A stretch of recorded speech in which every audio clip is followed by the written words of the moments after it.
Kumpul mainan, kumpul kenangan. Hari ni kita kumpul bloki Spider-Man Champion Class Brand New Day. Untuk saat ni, korang akan dapat watak-watak daripada movie terbaru Spider-Man.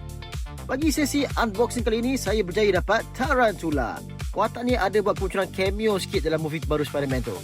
Tahukah anda, Tarantula muncul buat pertama kalinya dalam komik Amazing Spider-Man isu 134 pada tahun 1974.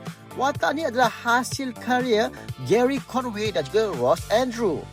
Nama sebenar Tarantula ni adalah Anton Miguel. Pada awalnya, Tarantula ni bukanlah manusia super yang kuat-kuat tu. Dia lebih kepada seorang assassin dan fighter yang sangat berbahaya. Dia selalu menggunakan kemahiran bertarungnya dengan menggunakan pisau beracun. Contoh dekat sarung tangan dengan kasutnya, dia ada pisau tu.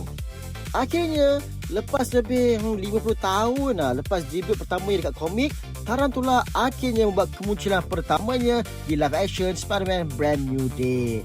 Walaupun scene dia pendek, tapi dia berikan impak yang besar tentang watak-watak jahat yang ada dalam dunia Spider-Man. Persoalannya sekarang, adakah Tarantula ni sekadar villain kecil ataupun dia akan ada peranan yang lebih besar dalam filem Spider-Man akan datang?